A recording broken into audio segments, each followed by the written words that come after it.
안녕하세요. 저는 김명희라고 합니다. 정말 어처구니 없던 제 이야기 좀 들어주세요. 고요한 시골의 아침은 언제나 흙냄새와 함께 시작됩니다. 저는 수십 년을 이 집 마당의 감나무와 함께 늙어왔어요. 남편이 맷자리에 몸을 뉘인 후로는 혼자였지만 외롭다고 생각한 적은 별로 없었어요. 새벽에 찬 공기를 가르며 밭으로 나가는 걸음에는 활기가 넘쳤고 제 손길에 화답하듯 무성하게 자라는 작물들을 보는 것이 삶의 낙이었으니까요. 제겐 아들 하나가 있습니다. 제 인생의 가장 큰 자랑이자 유일한 희망인 아들, 박기태. 서울로 대학을 가고 그곳에 터를 잡은 뒤로는 얼굴 보기가 쉽지 않았지만 아들이 잘 지낸다는 소식만으로도 배가 불렀습니다. 그날은 유난히 날이 좋았어요. 마당의 목련나무가 곧 하얀 꽃망울을 터뜨릴 것처럼 한껏 부풀어 오른 그런 봄날이었습니다. 저는 헛간 옆에 쌓아둔 묵은 장작을 정리하고 있었죠. 그때였습니다. 정겨운 유행가 가락이 흘러나오던 낡은 라디오를 뚫고 제 주머니 속 휴대폰이 요란하게 울렸습니다. 모르는 번호는 잘 받지 않지만 왠지 받아야 할 것 같은 기분이 들었어요. 엄마, 나 기태야. 수화기 너머로 들려오는 아들의 목소리는 평소보다 한 톤 높아져 있었습니다. 무슨 좋은 일이라도 있는 모양이었죠. 오랜만이구나, 아들. 별일 없고. 그럼, 엄마, 나 주말에 내려갈게. 혼자 가는 거 아니고. 혼자가 아니라는 말에 제 손이 순간 멈칫했습니다. 설마 하던 기대감이 심장을 간지렸어요. 누구랑 같이 오려고? 엄마가 생각하는 그 사람 맞아. 나 장가 갈 것 같아. 인사시키러 갈게. 쿵 하고 심장이 내려앉는 소리가 들리는 듯 했습니다. 기쁘고 대견하고 한편으로는 조금 서운한 복잡한 감정이 밀려왔어요. 제 품 안에 어린아이 같던 아들이 어느새 짝을 만나 가정을 꾸린다니. 세월이 참 빠르다고 생각했습니다. 그래. 아이고, 잘 됐다. 어떤 아가씨인데 그래. 엄마가 보면 깜짝 놀랄걸. 엄청 예쁘고 똑 부러지는 사람이야. 이름은 이혜지. 엄마한테 잘 보이고 싶다고 얼마나 긴장하는지 몰라. 저는 그 말을 들으며 빙그레 웃었습니다. 아들이 사랑하는 사람이라니 저 역시 사랑해줄 준비가 되어 있었죠. 똑 부러진다니 그것도 마음에 들었습니다. 조금은 우유부단한 제 아들 옆에서 중심을 잘 잡아줄 것 같았거든요. 저는 주말까지 남은 며칠 동안 집 안팎을 쓸고 닦으며 분주하게 움직였습니다. 아들이 데려올 새 식구를 맞이할 생각에 고단함도 잊은 채였어요. 그리고 약속한 토요일 오후 멀리서 익숙한 아들의 차가 흘길을 달려오는 것이 보였습니다. 저는 혹시나 새 식구가 불편할까 싶어 마당 한가운데까지 나가 두 사람을 맞이했습니다. 차 문이 열리고 가장 먼저 내린 것은 제 아들 기태였습니다. 환하게 웃으며 제게 달려와 안기는 모습은 어릴 때와 똑같았어요. 엄마, 보고 싶었어. 나도 우리 아들 보고 싶었다. 오느라 고생 많았지. 아들의 등을 두드려주고 나자 조수석에서 내리는 한 아가씨에게로 시선이 향했습니다. 화사한 원피스에 또각거리는 구두. 도시 사람이라는 걸 한눈에 알 수 있었죠. 하얀 얼굴에 또렷한 이목구비가 참 예쁘다는 생각이 들었어요. 저 사람이 혜지로구나. 안녕하세요, 어머니. 말씀 많이 들었어요. 혜지는 제게 꾸벅 고개를 숙였지만 그 눈빛에는 어딘지 모를 거리감이 느껴졌습니다. 주변을 훑어보는 시선에는 호기심보다는 평가의 빛이 서려 있었어요. 그래요, 어서 와요. 먼 길 오느라 힘들었겠네. 제가 손을 내밀자 혜지는 아주 잠깐 망설이다가 손끝만 살짝 잡았다 놓았습니다. 그 짧은 순간 저는 혜지가 낀 반지와 말끔하게 관리된 손톱을 보았죠. 흙 만질 일 한 번 없었을 고운 손이었습니다. 와, 오빠. 여기 공기는 진짜 좋다. 서울이랑은 비교가 안 되네. 혜지는 과장된 몸짓으로 숨을 크게 들이마셨습니다. 칭찬인 것 같았지만 어쩐지 그 말투가 조금은 가볍게 느껴졌어요. 그치? 우리 엄마가 매일 가꾸는 정원이야. 기태가 자랑스럽게 말하자 혜지의 시선이 마당을 지나 낡은 본체로 향했습니다. 그리고는 스스럼없이 말을 이었습니다. 어머, 그런데 집은 되게 오래됐나 봐요? 꼭 드라마에서 보던 옛날 집 같아요. 아주 역사적인 느낌이 드네요. 역사적인 느낌. 그 말이 왜 그리 귀에 거슬렸을까요? 남편과 제가 평생을 바쳐 일구고 기태를 키워낸 이 집이 한순간에 구시대의 유물 취급을 받는 기분이었습니다. 제 표정이 미세하게 굳는 것을 눈치챘는지 기태가 얼른 혜지의 팔을 잡아 끌며 말했어요. 혜지야. 안으로 들어가자. 엄마가 맛있는 거 많이 준비하셨을 거야. 저는 아무 말 없이 두 사람을 집 안으로 안내했습니다.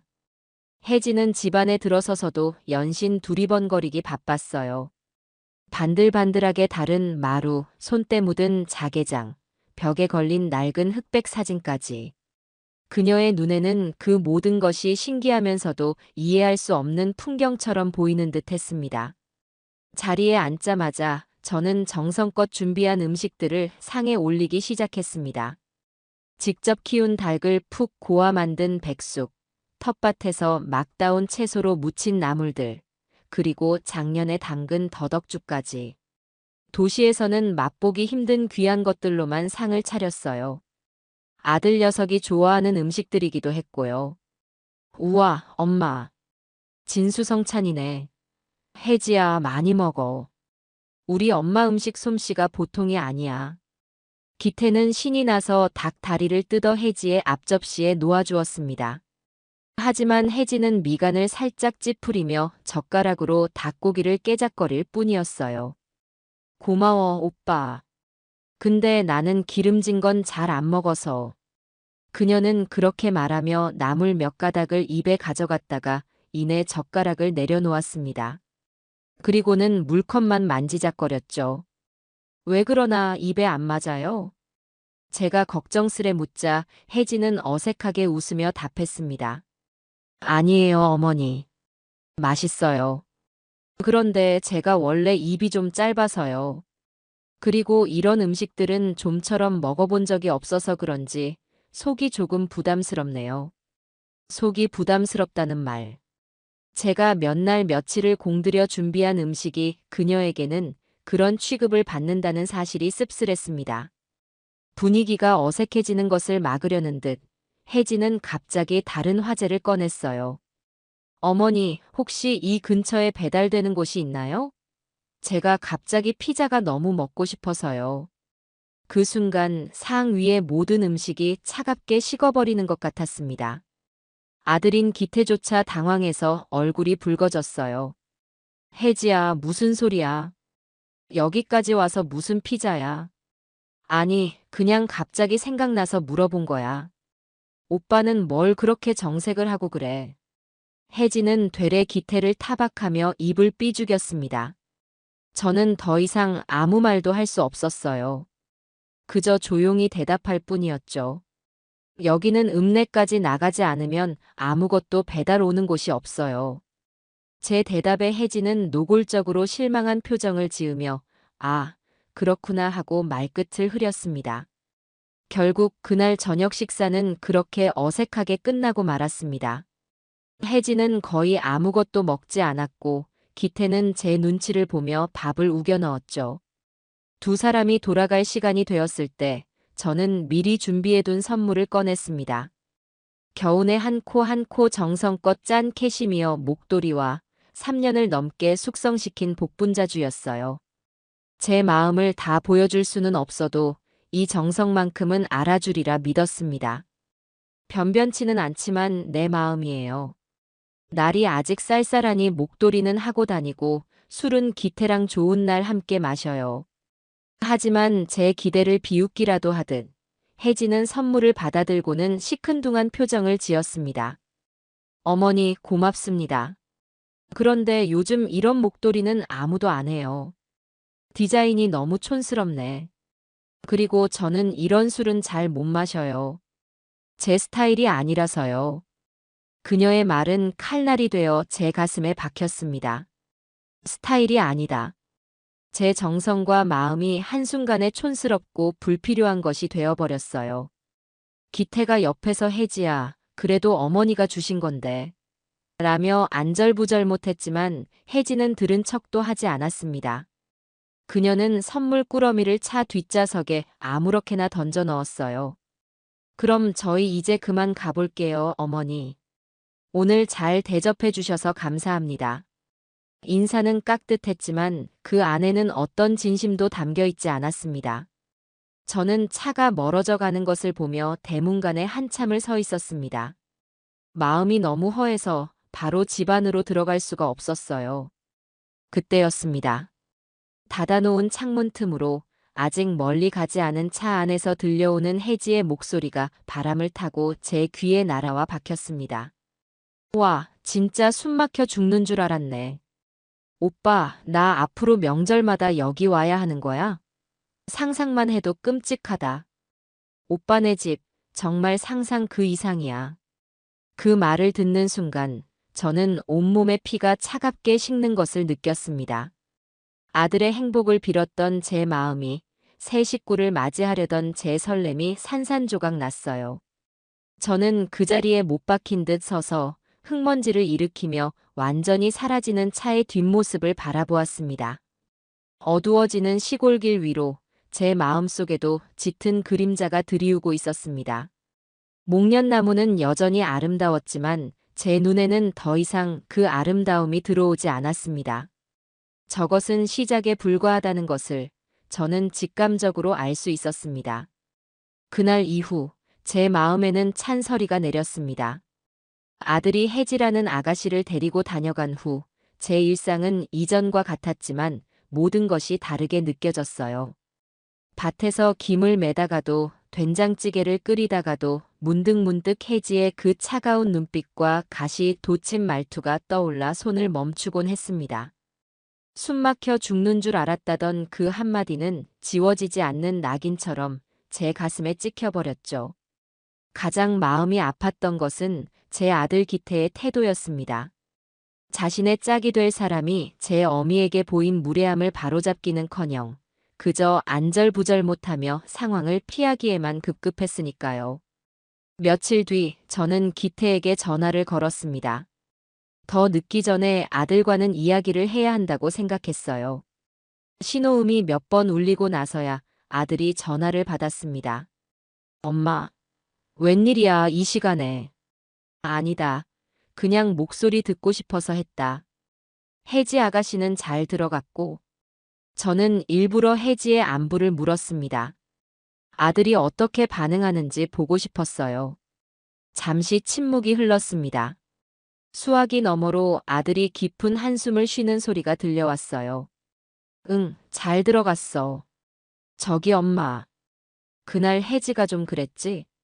걔가 원래 아기가 있어서 그런 애는 절대 아니야. 그냥 도시에서만 살아서 시골 문화를 잘 모르고 낯을 많이 가려서 그래. 엄마가 조금만 이해해주면 안 될까? 이해라니요. 저는 기가 막혔습니다. 사람 위에 사람 없고 사람 밑에 사람 없다는 것은 도시와 시골을 가리지 않는 기본 예의일진데 그것을 문화 차이와 낯가림으로 포장하는 아들의 변명이 야속하기만 했습니다. 저는 제 속상한 마음을 쏟아내고 싶었지만 이제 막 사랑을 시작한 아들에게 찬물을 끼얹고 싶지는 않았어요. 알았다. 내가 이해해야지 별 수 있겠니? 너만 좋으면 됐다. 고마워, 엄마. 역시 우리 엄마밖에 없어. 혜지도 시간 지나면 엄마한테 정말 잘할 거야. 내가 중간에서 잘할게. 저는 그 말을 믿지 않았습니다. 하지만 더 이상 아무 말도 하지 않고 전화를 끊었죠. 그날 이후로 저는 결혼 이야기가 어떻게 진행되는지 굳이 묻지 않았습니다. 아들에게서 먼저 연락이 오기를 기다렸어요. 하지만 아들의 연락은 제가 기대했던 것과는 전혀 다른 방향으로 찾아왔습니다. 상견례 날짜를 잡았다는 소식과 함께 기태는 조심스럽게 예단 이야기를 꺼냈습니다. 엄마, 혹시 혜지한테 뭐 해줄 생각이야? 혜지 친구들은 시어머니한테 명품 가방 같은 거 하나씩은 다 받았다더라고. 나도 혜지 기죽이고 싶지 않아서. 저는 전화기를 든 채 한참을 말이 없었습니다. 제 아들이 언제부터 이렇게 남의 눈을 의식하고 물질적인 것으로 사랑과 정성을 표현하려는 아이가 되었을까요? 분명 혜지의 생각일 거라고 짐작했습니다. 내가 알아서 하마. 너는 그런 걱정 말고 결혼 준비나 잘해라. 저는 단호하게 말하고 전화를 끊었습니다. 그리고 며칠 뒤, 이번에는 혜지에게서 직접 전화가 걸려왔습니다.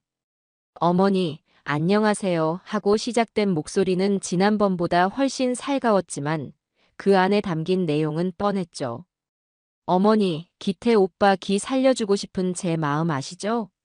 결혼할 때 보면 신부가 시댁에서 얼마나 사랑받는지는 시어머니가 해주시는 예물이나 가방을 보면 다들 안다고 하더라고요. 저도 어머니께 사랑받는 며느리라는 걸 친구들한테 자랑하고 싶어요. 빙빙 돌려 말했지만 결국은 비싼 선물을 사달라는 요구였습니다. 저는 그 얄팍한 속내에 헛웃음이 나왔어요. 저는 제 방식대로 며느리에 대한 사랑을 표현하기로 마음먹었습니다. 상견례 며칠 전, 저는 기태와 혜지를 서울의 한 한정식 집으로 불렀습니다. 두 사람이 도착하자 저는 웃으며 작은 봉투 하나를 내밀었어요.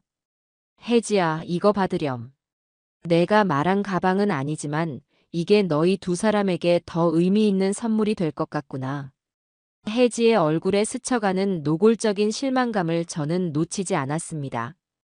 그녀는 억지 미소를 지으며 봉투를 열었어요. 그 안에는 이제 막 개설한 따끈따끈한 적금 통장이 들어 있었습니다.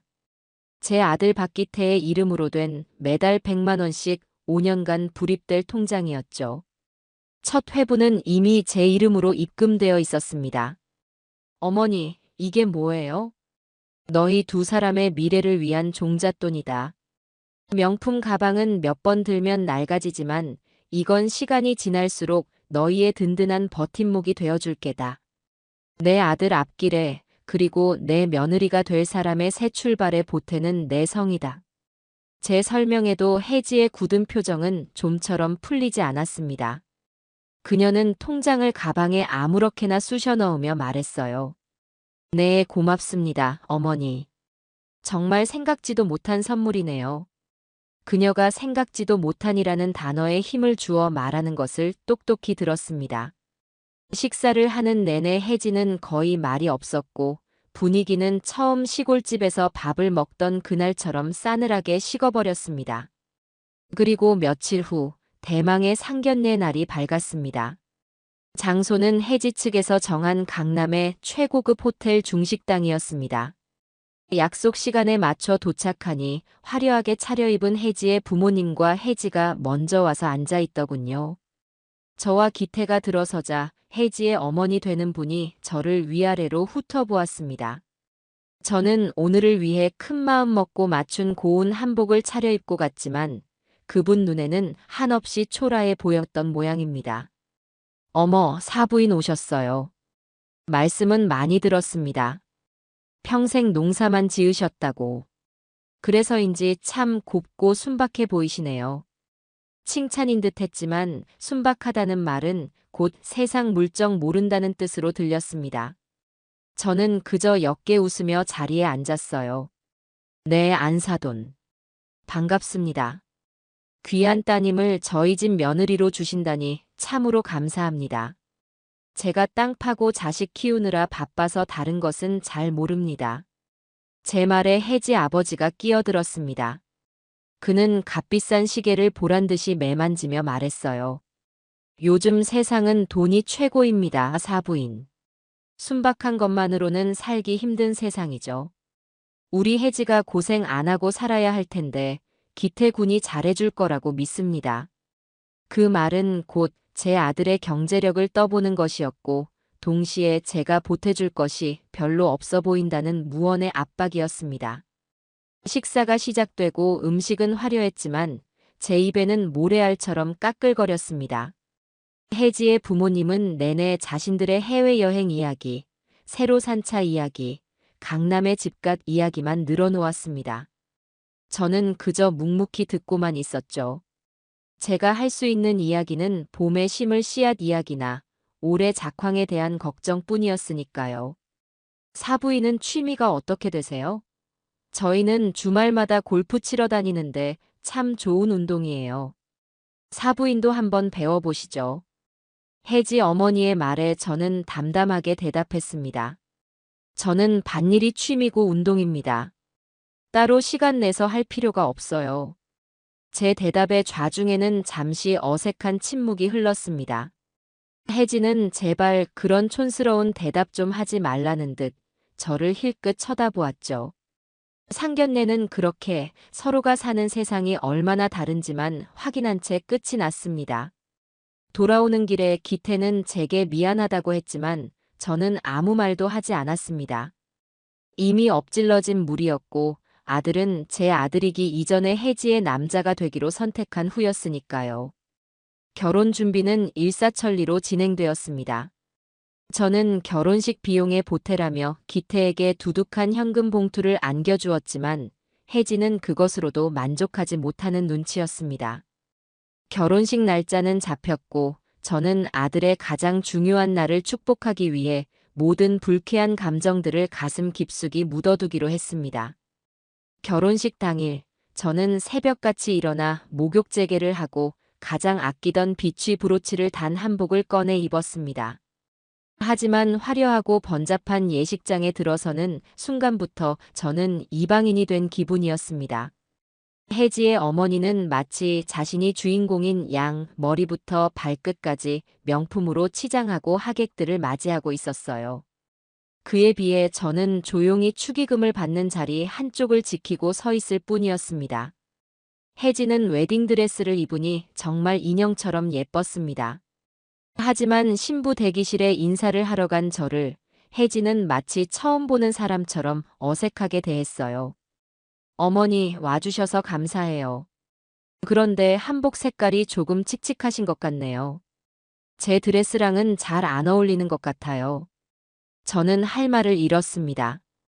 제 딴에는 가장 기품 있고 점잖은 색으로 고른 것이었는데 며느리에게 그런 핀잔을 들을 줄은 꿈에도 몰랐어요.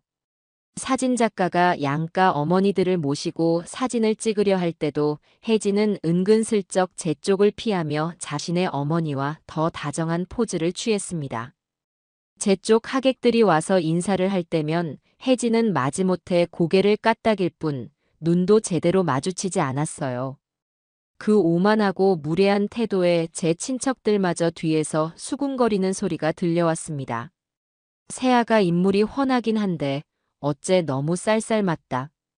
시어머니 될 사람한테 저게 무슨 태도람. 저는 그 모든 소리를 들으면서도 애써 태연한 척 미소를 지었습니다. 식이 시작되고 기태와 혜지가 나란히 손을 잡고 입장하는 모습을 보니 만감이 교차했습니다. 제가 평생을 바쳐 키운 아들이 이제 저 여자의 손을 잡고 새로운 길을 떠나는구나. 부디 행복해야 한다. 저는 속으로 몇 번이고 되뇌었습니다. 하지만 제 바람과는 달리 결혼식 내내 혜지의 무시는 계속되었습니다. 패백을 드릴 때 제가 던져주는 밤과 대추를 받으며 혜지는 기태에게 작게 속삭였어요. 이런 건 왜 하는 거야? 진짜 촌스럽다. 그 목소리가 제 귀에도 똑똑히 들렸습니다. 저는 더 이상 참을 수가 없어서 패백을 마치고 조용히 혜지를 불렀습니다. 아가, 잠깐 나 좀 보자. 네. 왜요, 어머니? 저는 사람들이 없는 구석으로 혜지를 데리고 갔습니다. 그리고 차갑게 가라앉은 목소리로 말했죠. 오늘 너의 행동, 내가 모를 거라고 생각했니? 내가 내 하객들을 어떻게 대했는지, 내가 나를 어떻게 대했는지 내가 다 보고 들었다. 오늘은 기태를 봐서 내가 아무 말 안 하지만 앞으로는 내 앞에서 그따위로 행동할 생각은 말아라. 내 아들과 결혼했다면 너는 이제 내 며느리다. 며느리로서 지켜야 할 최소한의 도리는 지켜야 할 것이야. 제 예상과 달리 혜진은 조금도 기죽지 않고 오히려 제게 쏘아붙였습니다. 어머니, 지금 저한테 화내시는 거예요? 저 오늘 결혼하는 신부예요. 저한테 어떻게 이러실 수가 있어요? 그리고 제가 뭘 그렇게 잘못했는데요?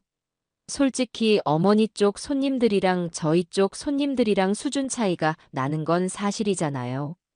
제가 억지로 웃으며 비위 맞추는 것도 한계가 있다고요. 수준 차이. 그 말이 제 머리를 망치로 내려치는 것 같았습니다. 이 아이는 처음부터 끝까지 변하지 않겠구나. 근본이 글러먹었구나. 저는 더 이상 말을 섞을 가치를 느끼지 못했습니다. 그래. 알겠다. 오늘 내가 한 말, 내가 평생 잊지 않으마. 저는 그 말만 남기고 차갑게 돌아섰습니다. 아들의 결혼식은 그렇게 제게 지울 수 없는 상처와 분노를 남긴 채 끝났습니다. 화려한 폭죽이 터지고 하객들의 박수 소리가 예식장을 가득 채웠지만 제 마음속에서는 무언가 아주 중요한 것이 완전히 부서져 내리고 있었습니다. 기어코 이뤄낸 결혼이었지만 그 끝은 행복이 아닌 또 다른 전쟁의 시작임을 예감할 수 있었어요. 아들 부부가 신혼여행을 다녀온 후 저는 당연히 신혼집에 초대를 받을 것이라 생각했습니다. 새 보금자리를 꾸린 아들의 모습을 보는 것이 부모의 낙이 아니겠어요. 하지만 제 기대는 여지없이 빗나갔습니다. 신혼여행에서 돌아왔다는 전화 한 통이 전부였고 그 후로 감감무소식이었죠. 일주일이 지나고 2주일이 지나도 아들에게서는 연락이 없었습니다. 궁금함을 참지 못한 제가 먼저 기태에게 전화를 걸었습니다. 기태야, 신혼집 정리는 다 되었니? 언제 한번 구경시켜 줄 거냐? 수화기 너머의 아들은 잠시 머뭇거렸습니다. 아, 엄마. 아직 정리가 덜 돼서 집이 엉망이야. 나중에 깨끗하게 다 치우고 나면 그때 초대할게. 저는 아들의 목소리에서 망설임을 읽었습니다. 분명 혜지가 제 방문을 꺼리는 것이겠지요. 아니나 다를까 그날 저녁 혜지에게서 문자가 한 통 도착했습니다. 어머니, 저희 집들이는 친구들하고 간단하게 파티 형식으로 하려고요. 어른들 모시는 건 서로 부담스러울 것 같아서요. 서운하게 생각하지 마세요. 라는 내용이었습니다. 마지막에 붙은 웃음 이모티콘이 저를 조롱하는 것처럼 느껴졌어요. 저는 그 문자에 아무런 답장도 하지 않았습니다. 가슴속에서 차가운 분노가 소용돌이쳤지만 애써 겉으로 드러내지는 않았어요. 그래, 오지 말라는데 굳이 가서 미운 털 박힐 필요는 없지. 그렇게 스스로를 다독였습니다. 시간은 흘러 제 생일이 다가왔습니다. 결혼 전에는 기태가 무슨 일이 있어도 케이크 하나는 꼭 사들고 내려왔었는데 올해는 어떨까 싶어 내심 기대를 했습니다. 하지만 생일 당일 아침부터 저녁까지 아들에게서는 전화 한 통 오지 않았습니다. 서운한 마음을 감추고 밭일을 하고 있는데 저녁 늦게서야 기태에게서 짧은 문자 메시지가 도착했어요. 엄마, 생신 축하드려요. 바빠서 찾아뵙지 못해 죄송해요. 조만간 혜지랑 같이 용돈 붙여드릴게요. 용돈. 자식이 부모에게 용돈을 주는 것은 당연한 일일지 모릅니다. 하지만 제게는 그 용돈이라는 단어가 마치 이거나 받고 떨어져라는 말처럼 들렸어요. 저는 답장을 보내지 않았습니다. 며칠 뒤 정말로 제 통장에는 30만 원이라는 돈이 입금되었습니다. 보낸 사람의 이름은 박기태가 아닌 이혜지로 찍혀 있었죠. 마치 자신이 시혜를 베푸는 듯한 그 행동에 저는 참을 수 없는 모멸감을 느꼈습니다. 그 무렵 저는 마당의 텃밭에서 갓 수확한 싱싱한 채소와 과일을 한 상자 가득 담아 아들네 집으로 보냈습니다. 제철 맞은 상추와 오이, 탐스럽게 익은 토마토, 그리고 달콤한 복숭아까지. 도시에서는 돈 주고도 사기 힘든 귀한 것들이었죠. 아들이라도 맛있게 먹으라는 마음이었습니다. 그런데 며칠 뒤 저는 제 눈을 의심해야 했습니다. 제가 보냈던 그 택배 상자가 집 앞에 덩그러니 놓여 있었기 때문입니다. 상자 위에는 수취 거부라는 빨간 딱지가 붙어 있었고 구겨진 종이 쪽지 하나가 테이프로 고정되어 있었습니다. 어머니, 저희 이런 거 안 먹어요. 마트 가면 유기농 제품 널려 있고 손질 다 된 거 사 먹으면 편해요. 흙 묻은 거 다듬을 시간도 없고요. 마음은 감사하지만 다음부터는 보내지 마세요. 혜지의 삐뚤빼뚤한 글씨체였습니다. 저는 그 상자를 끌어안고 한참을 그 자리에 서 있었습니다. 제 정성과 마음이 쓰레기처럼 버려진 기분이었습니다. 상자 안에서는 미처 다 빠져나가지 못한 흙냄새와 이미 시들기 시작한 채소들의 풋내가 섞여 올라왔습니다. 눈물이 핑 돌았지만 저는 울지 않았습니다. 대신 그 상자를 조용히 헛간으로 옮겨 놓았죠. 이 수모를 잊지 않기 위해서였습니다. 결정적인 사건은 그로부터 얼마 지나지 않아 터졌습니다. 이웃집에 사는 젊은 총각이 제게 휴대폰 화면 하나를 보여주기 전까지 저는 혜지가 등 뒤에서 어떤 짓을 하고 있는지 전혀 모르고 있었습니다. 어르신, 이거 기태 형님 형수님 SNS 맞죠? 좀 보셔야 할 것 같아서요. 젊은 총각이 내민 화면 속에는 제가 보냈다가 반송된 그 채소 상자 사진이 떡하니 올라와 있었습니다. 그리고 그 아래에는 이런 글이 적혀 있었죠. 시어머니표 사랑의 택배. 아니, 이건 그냥 흙더미 천국. 이걸 어느 세월에 다듬고 씻어. 정말 할 말을 잃었다. 시월드 입성, 헬게이트 오픈, 탈출 시급, 제발 그만. 사진 아래에는 혜지의 친구들로 보이는 사람들의 댓글이 주렁주렁 달려 있었습니다. 헐, 혜지 너 고생이 많다. 요즘도 저런 거 보내는 시어머니가 있냐? 센스 진짜 없으시다. 그냥 확 버려버려. 저런 거 먹으면 배탈 나. 저는 온몸에 피가 역류하는 것 같았습니다. 제 면전에 대고 모욕을 주는 것을 넘어 이제는 온 세상 사람들이 다 보도록 제 흉을 보고 있었던 겁니다. 헬게이트, 탈출 시급. 저와 제가 사는 이 공간이 혜지에게는 지옥이나 다름없다는 공개적인 선언이었죠. 어르신 괜찮으세요? 얼굴이 너무 하얘지셨어요. 이웃 총각의 걱정스러운 목소리가 멀게만 들렸습니다. 저는 간신히 정신을 수습하고 아무렇지 않은 척 말했습니다. 괜찮다. 젊은 사람들이 다 그러고 노는 것이겠지. 신경 써줘서 고맙다, 총각. 저는 애써 웃으며 그를 돌려보냈지만 집으로 돌아오는 발걸음은 천근만근 무거웠습니다. 그날 밤 저는 잠을 이룰 수 없었습니다. 장롱 깊숙한 곳에 넣어두었던 남편의 사진을 꺼내어 한참을 들여다보았습니다. 여보, 나 어떡하면 좋아요?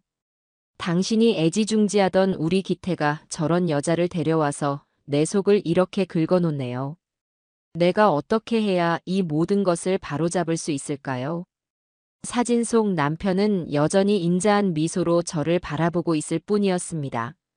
저는 눈물을 삼키며 조용히 결심했습니다. 더 이상 당하고만 있지는 않겠다. 내 아들을 위해서라도, 그리고 평생을 바쳐 이 집과 땅을 지켜온 나 자신과 내 남편을 위해서라도 언젠가는 반드시 저 오만하고 무례한 며느리의 코를 납작하게 눌러주고 말겠다고 말입니다. 그때부터였습니다. 제 마음속에서 혜지는 더 이상 며느리가 아니었습니다. 그저 언젠가는 반드시 정리하고 넘어가야 할 문제일 뿐이었죠. 저는 그날 이후로 아들 부부에게 먼저 연락하는 일을 완전히 그만두었습니다. 폭풍이 오기 전의 고요함처럼 저는 그저 묵묵히 제자리를 지키며 때를 기다리기 시작했습니다. SNS 사건 이후 아들 부부와의 관계는 살얼음판을 걷는 듯 했습니다. 저는 아무것도 모르는 척했지만 그들이 저를 대하는 태도에서 미묘한 변화를 느낄 수 있었어요. 아마도 제가 그 글을 봤을지도 모른다는 불안감 때문이었겠지요. 하지만 혜지는 자신의 잘못을 인정하거나 사과할 생각이 전혀 없어 보였습니다. 오히려 저를 향한 공세를 더욱 노골적으로 펼치기 시작했어요. 그 시작은 합가 제안이었습니다. 어느 주말, 혜진은 기태를 앞세워 예고도 없이 시골집을 찾아왔습니다. 손에는 유명 베이커리에서 사온 케이크 상자가 들려 있었지만 그 표정은 전혀 반갑지 않아 보였죠. 어머니, 갑자기 찾아와서 놀라셨죠? 기태 오빠가 어머니 보고 싶다고 하도 성화를 부려서요. 혜진은 모든 것을 기태 탓으로 돌리며 능청스럽게 말했습니다. 저는 말없이 그들을 집 안으로 들였습니다. 자리에 앉자마자 혜진은 기다렸다는 듯 본론을 꺼냈습니다. 어머니, 저희가 심각하게 고민을 좀 해봤는데요. 아무래도 어머니 혼자 이렇게 넓은 집에 계시는 건 아닌 것 같아요. 위험하기도 하고 외로우실 것 같고요. 저는 잠자코 다음 말을 기다렸습니다. 그래서 말인데요. 이 집이랑 주변 땅 다 정리하시는 게 어떨까요? 요즘은 시골 땅값도 꽤 쳐준다고 하더라고요. 그거 파셔서 저희 집 근처에 있는 작은 빌라로 이사 오세요. 그럼 저희가 매일 들여다보면서 챙겨드릴 수도 있고요. 기가 막혔습니다. 저의 안위를 걱정하는 척했지만 그 속셈은 뻔히 보였어요. 이 집과 땅을 팔아치운 돈으로 자신들의 아파트 평수를 늘리거나 빚을 갚거나 혹은 다른 투자를 하려는 것이 분명했습니다. 작은 빌라라는 말에서는 저를 어떻게 생각하는지가 명확히 드러났죠. 나는 이 집을 떠날 생각이 없다. 제가 단호하게 말하자 혜지의 얼굴이 순간 굳어졌습니다. 왜요, 어머니? 이 낡고 불편한 집에 무슨 미련이 있으세요? 어차피 농사 지어봐야 돈도 얼마 안 되잖아요. 더 편하고 윤택하게 사실 수 있는 방법이 있는데 왜 그렇게 고집을 부리시는지 모르겠어요.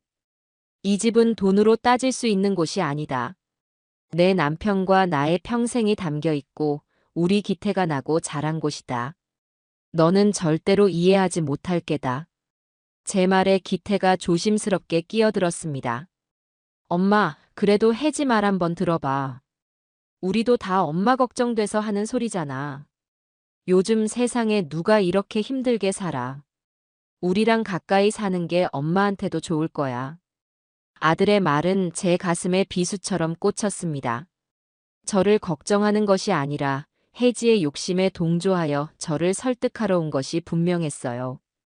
저는 더 이상 대화를 이어갈 가치를 느끼지 못했습니다. 이 문제에 대해서는 더 이상 이야기하고 싶지 않다. 너희들 마음은 잘 알겠으니 그만 돌아가거라. 저는 냉정하게 그들을 돌려보냈습니다. 혜진은 분을 사귀지 못하는 표정으로 저를 쏘아보더니 기태의 팔을 끌고 획 돌아서 나가버렸습니다. 그들의 첫 번째 계획이 실패로 돌아가자 혜진은 더욱 악랄한 방법을 들고 나왔습니다. 다음 명절이 되어 어쩔 수 없이 집을 찾아온 혜지의 손에는 큼지막한 쇼핑백이 들려 있었어요. 그 안에는 온갖 종류의 실버타운 안내 책자들이 가득 들어 있었습니다. 어머니, 지난번에 저희 제안이 싫다고 하셔서 제가 다른 방법을 알아봤어요. 혜지는 보란듯이 책자들을 거실 탁자 위에 펼쳐놓았습니다. 화려한 사진 속에는 호텔처럼 꾸며진 시설과 행복하게 웃고 있는 노인들의 모습이 담겨 있었죠. 여기가 요즘 강남 엄마들 사이에서 제일 인기 있는 곳이래요. 식사도 다 나오고 청소도 해주고 취미 활동 프로그램에 물리치료실까지 다 갖춰져 있대요. 어머니가 여기서 힘들게 밭일하고 밥해 드시는 것보다 훨씬 우아하고 편안한 노후를 보내실 수 있을 거예요. 어머니 수준에도 딱 맞고요. 수준. 또 그 말이 나왔습니다.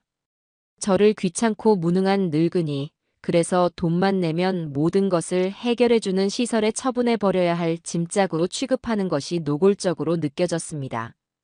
저는 피가 거꾸로 솟는 것 같았지만 애써 평정심을 유지하며 차갑게 말했습니다. 나는 내 집에서 내 손으로 밥해 먹고 내 밭을 가꾸다가 죽는 게 소원이다.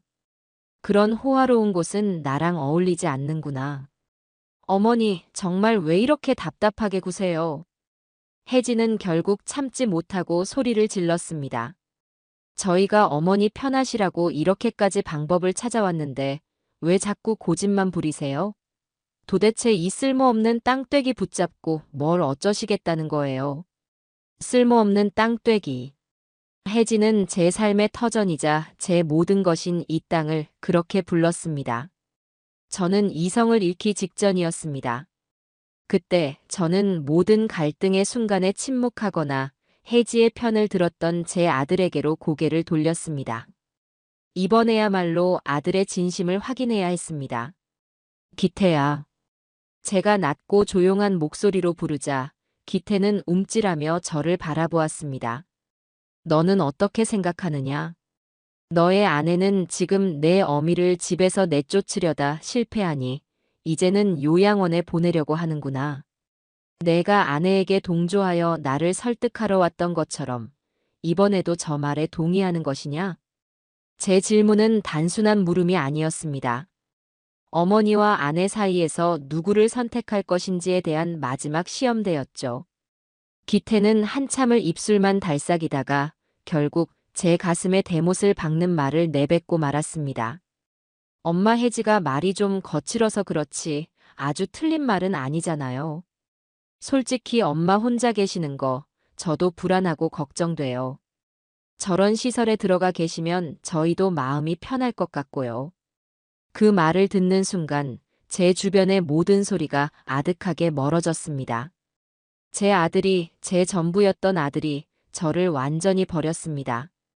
아들의 눈에는 더 이상 어머니에 대한 존경과 사랑이 남아있지 않았어요.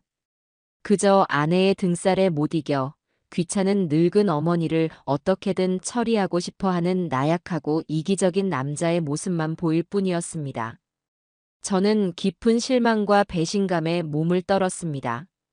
더 이상 아들에게 그 어떤 기대도 할 수 없다는 것을 깨달았어요. 저는 자리에서 일어나 혜지가 펼쳐놓았던 실버타운 책자들을 하나로 모아 그녀의 품에 던져주었습니다. 그렇게 좋은 곳이면 너희들 늙으면 들어가거라. 나는 내 집에 있겠다. 그리고 다시는 내 앞에서 이 집과 땅을 가지고 함부로 입 놀리지 마라. 여긴 내 집이다. 너희가 이래라 저래라 할 곳이 아니란 말이다. 당장 내 집에서 나가거라. 제 평생 처음으로 내지르는 고함이었습니다. 혜지는 물론이고 기태조차 제 기세에 눌려 아무 말도 하지 못했습니다. 두 사람은 쫓겨나듯 집을 나섰고 저는 쿵 하고 문을 닫아버렸습니다. 문에 기댄 채 저는 천천히 주저앉았습니다. 눈물은 나오지 않았습니다. 대신 제 마음속에서는 무언가 아주 단단하고 차가운 것이 자리 잡기 시작했습니다. 아들에 대한 마지막 미련과 애정이 산산조각 나 부서져 내린 자리였습니다. 이제 이 싸움은 며느리와의 싸움이 아니었습니다. 저 자신을 지키고 제 삶의 존엄을 되찾기 위한 외로운 싸움의 시작이었습니다. 그날 이후 저는 더 이상 아들의 전화를 기다리지도 며느리의 비위를 맞추기 위해 제 마음을 억누르지도 않았습니다. 제 삶의 주인은 오롯이 저 자신이어야 했습니다. 시끄럽게 울어대던 매미 소리가 잦아들고 아침 저녁으로 서늘한 바람이 불어올 때까지 아들 내외에게서는 어떤 소식도 들려오지 않았습니다. 저는 그 침묵이 오히려 편안했어요. 잡초처럼 제 마음을 어지럽히던 것들이 뽑혀나간 자리에 고요하고 단단한 평온이 자리 잡는 듯 했습니다. 저는 예전처럼 새벽에 일어나 밭으로 향했습니다. 흙을 밟고 제 손길에 화답하는 작물들을 돌보는 시간은 성스러웠습니다. 땅은 결코 저를 배신하지 않았으니까요. 제가 땀 흘린 만큼 정성을 쏟은 만큼 정직한 결실을 돌려주었습니다. 사람에게 받은 상처는 사람이 아닌 이 묵묵한 땅과 자연이 치유해주는 것만 같았습니다. 가을 거지가 시작될 무렵 저는 창고 가득한 햅쌀과 탐스러운 과일들을 보며 오랜만에 마음이 풍요로워지는 것을 느꼈습니다. 하지만 그 평화는 그리 길지 않았습니다. 어느 늦은 오후 밭에서 돌아와 흙 묻은 옷을 갈아입고 있는데 낯선 번호로 전화가 걸려왔습니다. 받지 않으려다 혹시나 하는 마음에 받았더니 수화기 너머에서는 한숨이 뒤섞인 기태의 목소리가 들려왔습니다. 엄마 잘 지냈어? 그 한마디에 담긴 피로와 절망의 기운을 어미인 제가 모를 리 없었습니다. 저는 아무런 감정을 싣지 않은 목소리로 대답했습니다. 나는 늘 한결같다. 무슨 일이냐? 아들은 한참을 말이 없었습니다. 전화기 너머로 무거운 침묵이 흘렀고 저는 그 침묵을 재촉하지 않고 기다려 주었습니다. 한참 만에야 아들은 아주 작은 목소리로 자신의 상황을 털어놓았습니다. 나 회사 그만뒀어. 상사랑 크게 다투기도 했고 여러 가지로 일이 좀 힘들게 됐어. 저는 놀라지 않았습니다. 언젠가 한 번은 터질 일이라고 어렴풋이 짐작하고 있었으니까요. 그 아이는 책임감보다는 허영심이 앞서는 아내를 감당하기에는 너무나 심약한 아이였습니다. 그래. 그래서 앞으로는 어찌할 생각이냐? 혜지가 자기가 돈을 벌어보겠대. 친구 중에 카페에서 대박난 애가 있는데 자기도 할 수 있다고 하더라고. 요즘 젊은 사람들한테 인기 있는 아이템으로 아주 예쁘게 가게를 꾸며서. 결국 또 그 이야기였습니다. 저는 눈을 감았습니다. 아들의 목소리에서는 희망이나 기대감 같은 것은 전혀 느껴지지 않았어요. 그저 아내가 써준 대본을 힘없이 읽어내려가는 배우 같았죠. 그래서 내가 무엇을 해주면 좋겠니? 제가 핵심을 짚자 기태는 다시 한번 머뭇거렸습니다. 그리고는 세상에서 가장 하기 힘든 말을 하는 사람처럼 어렵게 입을 열었습니다. 미안해, 엄마. 정말 면목 없어. 그런데 딱 한 번만, 마지막으로 한 번만 도와주면 안 될까? 가게 열 자본금이 조금 부족해서 그래. 혜지가 그러는데 딱 1억만 있으면 된대. 가게만 열면 이자까지 쳐서 금방 갚을 수 있다고 정말이야. 1억. 지난번보다 액수가 더 커져 있었습니다.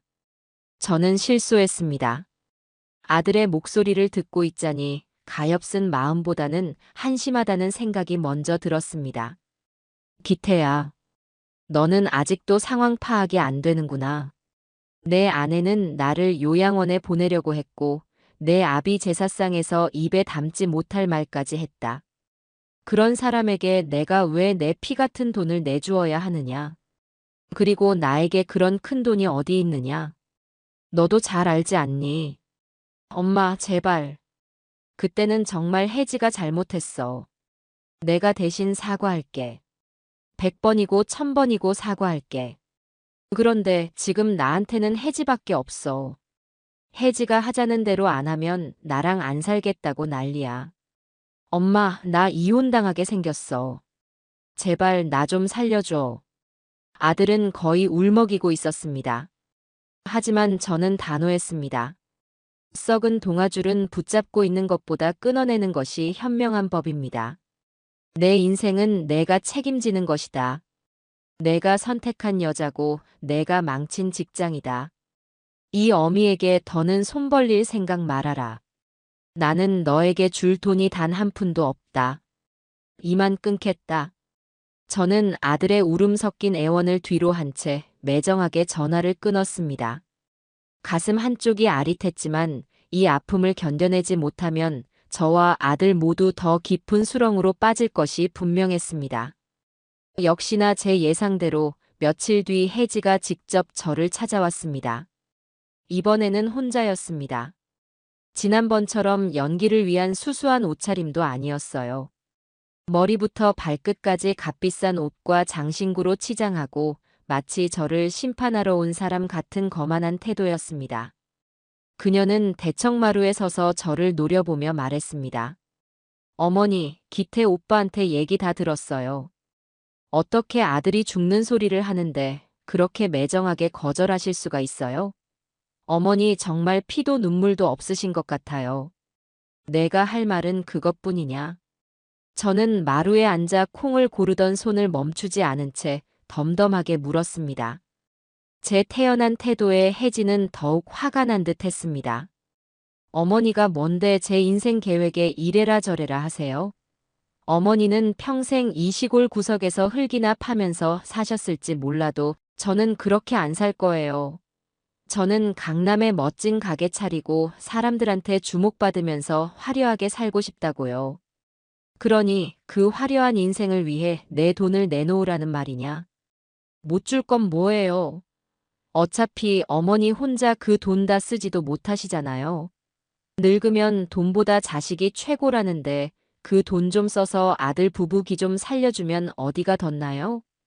혜진은 이제 대놓고 제 돈을 자신의 돈처럼 여기고 있었습니다. 저는 들고 있던 키를 내려놓고 자리에서 일어나 혜지를 똑바로 마주 보았습니다. 아가, 너는 참으로 어리석구나. 돈이라는 것은 말이다. 있다고 해서 함부로 내보이는 것도 아니고 없다고 해서 비굴해지는 것도 아니다. 돈보다 중요한 것은 그 돈을 대하는 사람의 됨됨이다. 너는 그 됨됨이가 처음부터 글러먹었다. 뭐라고요? 지금 저를 가르치시는 거예요? 가르치는 것이 아니다. 알려주는 것이다. 내가 결코 가질 수 없는 것에 대해서. 너는 내 돈을 탐낼 시간에 내 남편이 왜 직장까지 잃게 되었는지, 너의 허영심이 한 가정을 어떻게 망치고 있는지를 먼저 돌아보아야 했다. 하지만 너는 그러지 않았지. 모든 문제를 남의 탓, 내 탓으로 돌리며 오로지 내 욕심을 채울 궁리만 했어. 제 말이 끝나자마자 혜진은 기다렸다는 듯이 가방에서 서류 한 뭉치를 꺼내 제 앞에 던졌습니다. 됐어요. 어머니 같은 꼰대한테 설교 들으려고 온 거 아니니까. 이거 보세요. 그것은 이혼 서류였습니다. 기태 오빠랑 저 이혼할 거예요. 다 어머니 때문이에요. 어머니가 돈만 제때 대주셨어도 우리가 이렇게까지 되지는 않았어요. 이혼 사유는 시어머니의 부당한 대우와 경제적 핍박이라고 쓸 거예요. 그리고 위자료도 청구할 거고요. 어머니 땅이랑 집 다 팔아서 저한테 위자료 주셔야 할 거라고요. 저는 어이가 없어 웃음이 나왔습니다. 내가 지금 제정신이냐? 어디서 감히 협박질이야. 협박이 아니라 통보예요. 그리고 기태 오빠도 저 없으면 못 살아요.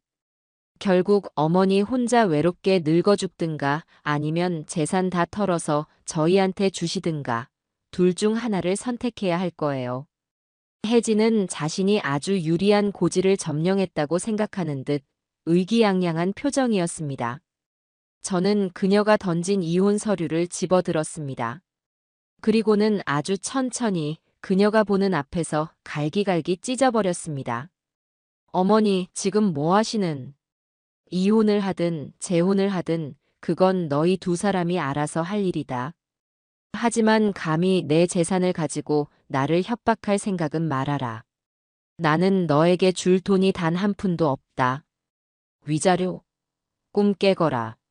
내 아들이 멍청해서 너 같은 것을 만난 죄로 내가 단 한 푼이라도 지불하는 일은 없을 것이다. 제가 찢어버린 서류 조각들을 혜지의 얼굴에 뿌리며 말했습니다.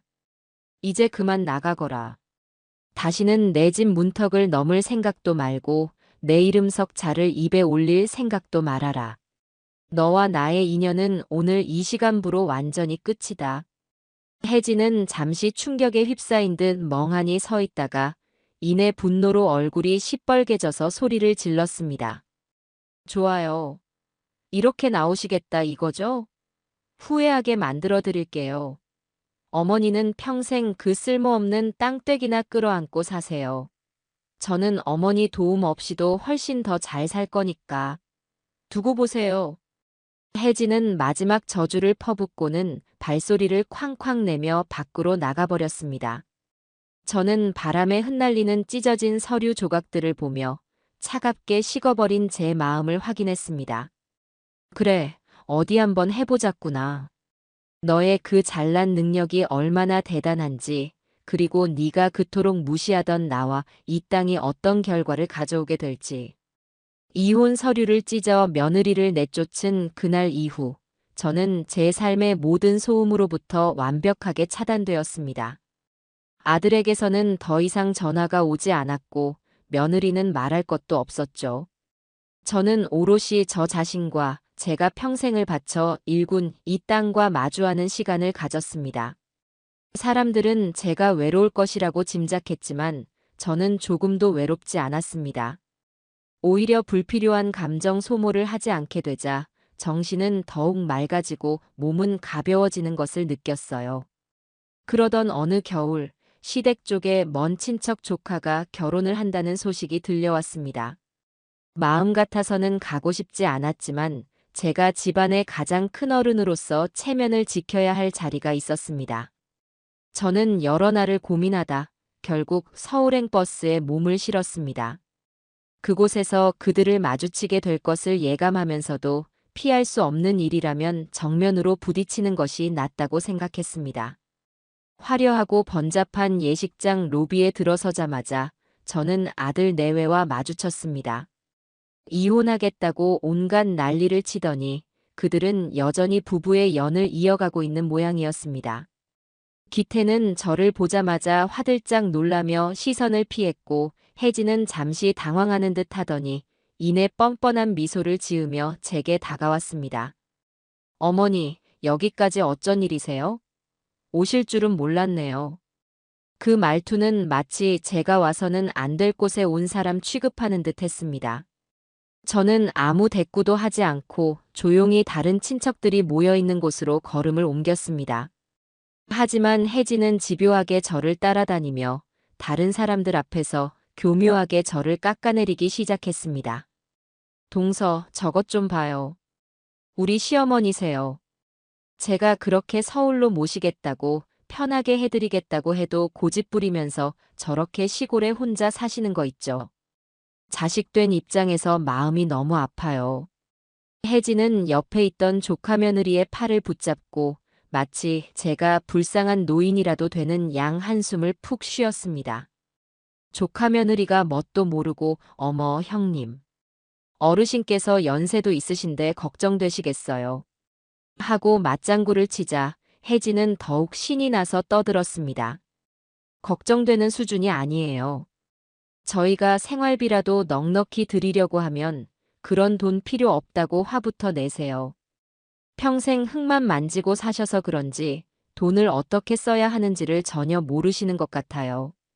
그러니 아들 앞길 막는다는 소리를 듣는 거죠.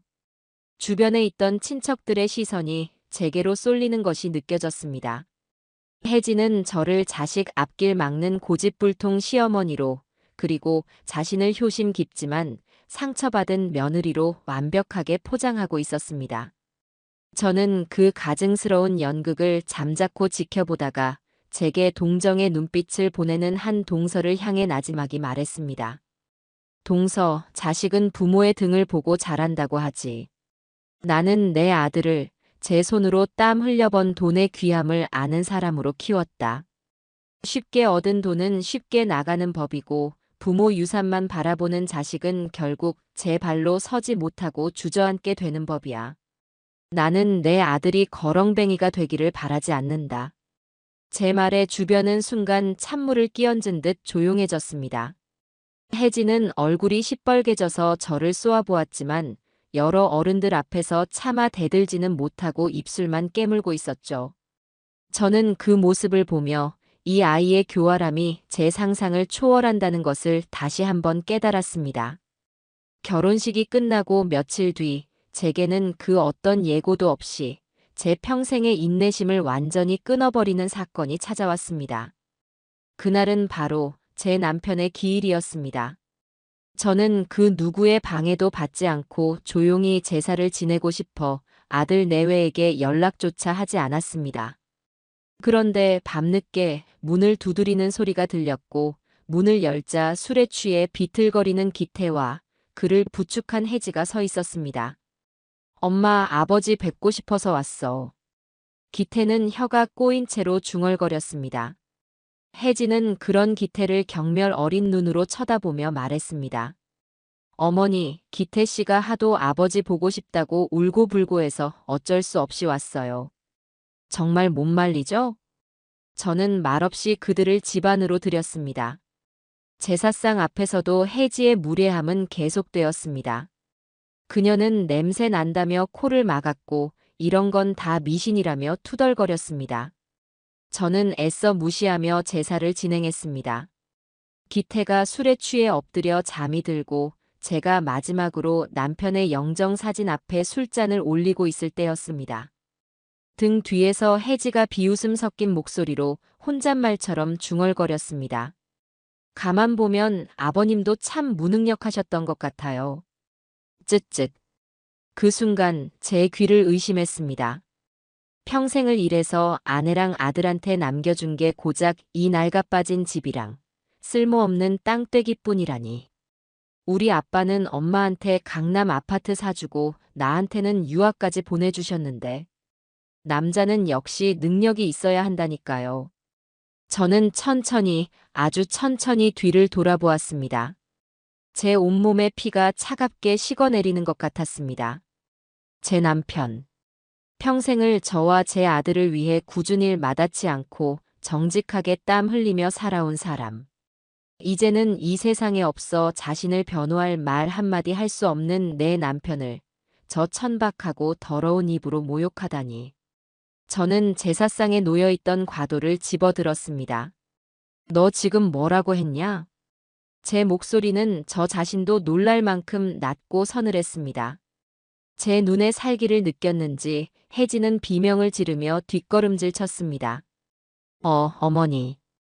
왜 이러세요? 농담이에요. 다시 한번 말해봐. 내 남편이 어떤 사람이라고? 잘못했어요. 제가 죽을 죄를 지었어요, 어머니. 제발 칼 좀 내려놓으세요. 혜지는 바닥에 주저앉아 벌벌 떨며 울부짖었습니다. 그 소리에 잠들었던 기태가 부스스 눈을 떴고 눈앞의 광경에 기겁하며 제게 달려왔습니다.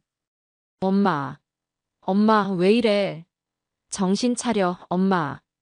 기태가 제 팔을 붙잡고 칼을 빼앗으려 했지만 저는 꿈쩍도 하지 않았습니다. 저는 혜지를 노려보며 한자 한자 힘주어 말했습니다.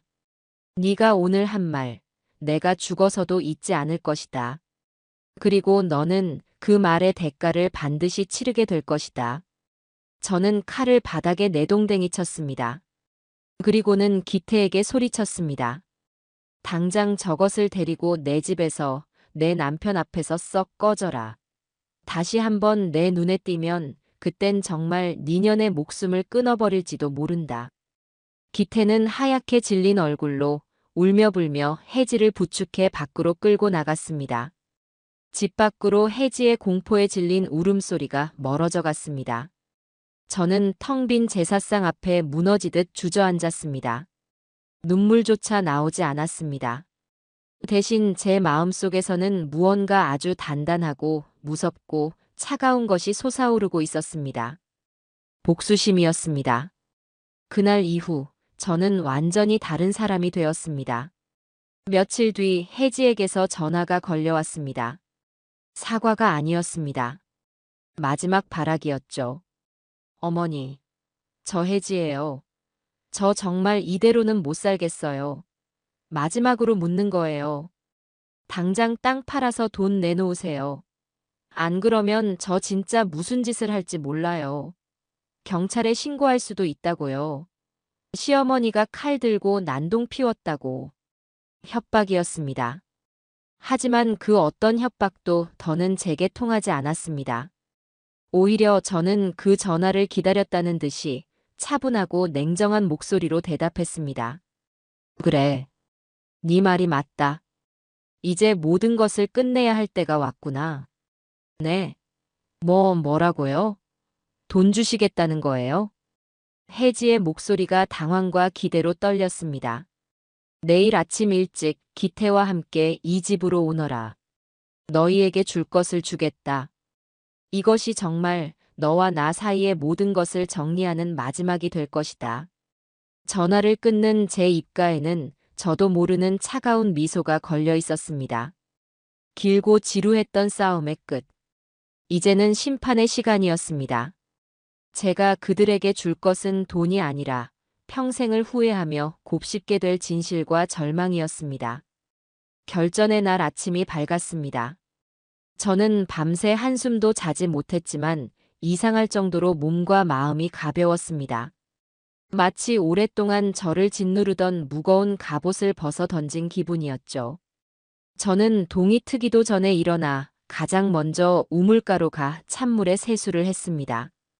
차가운 물줄기가 얼굴에 닿자 어지러웠던 정신이 수정처럼 맑아졌습니다. 저는 그날 남편이 살아생전 제게 선물했던 유일한 사치품이었던 고운 빛깔의 비취 놀이개가 달린 명주 한복을 꺼내 입었습니다. 남편의 기일에 저를 모욕했던 며느리를 심판하는 오늘이야말로 남편이 선물한 이 옷을 입어야 할 가장 완벽한 날이라고 생각했습니다. 옷을 갈아입고 저는 남편의 영정 사진이 놓인 서재로 들어가 조용히 향을 피웠습니다. 여보, 보고 계시죠? 오늘 제가 당신의 명예를, 그리고 제가 평생을 바쳐 지켜온 이 모든 것의 가치를 되찾겠습니다. 부디 저에게 힘을 주세요.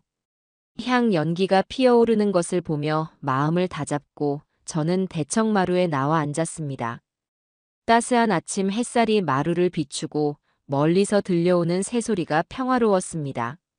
세상은 아무 일 없다는 듯 고요했지만 제 마음속에서는 거대한 폭풍이 몰아치기 직전이었습니다. 약속한 시간이 되자 어김없이 아들 내외의 차가 마당으로 들어섰습니다. 차에서 내리는 혜지의 얼굴은 기대와 탐욕으로 상기되어 있었습니다.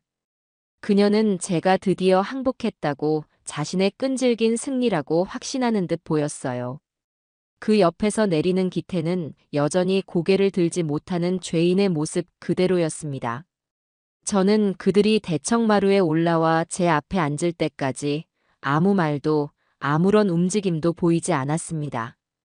그저 차가운 시선으로 그들을 내려다볼 뿐이었죠.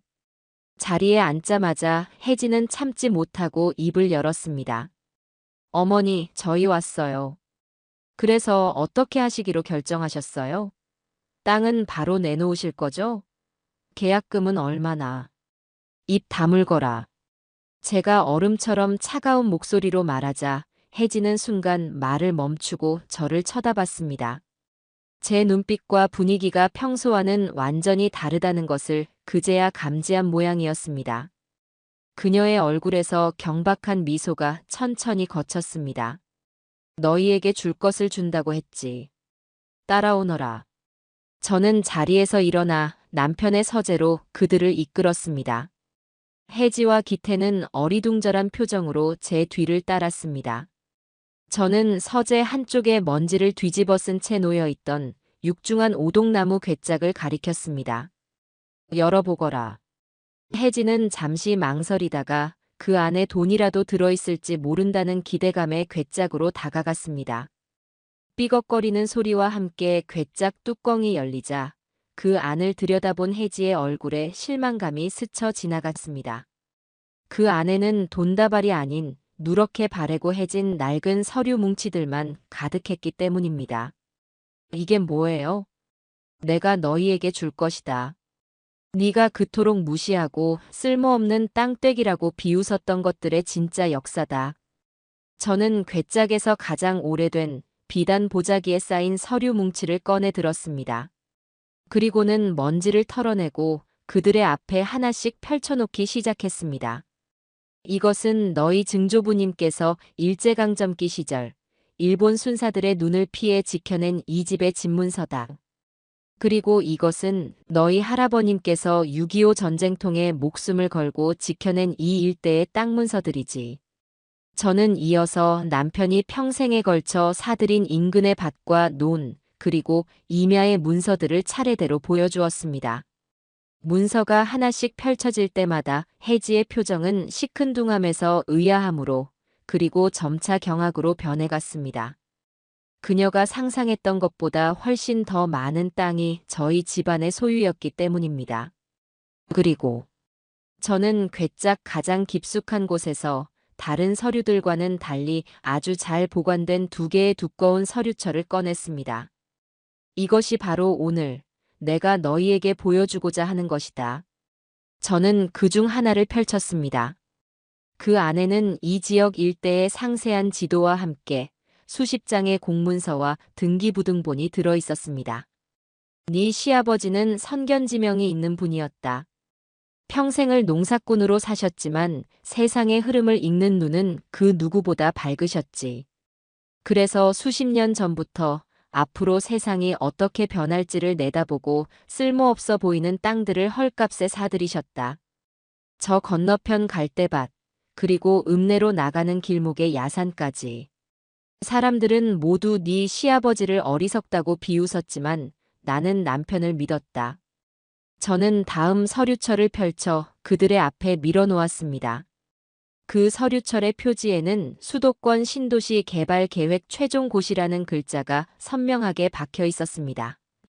그리고 이것이 그 믿음의 결과다.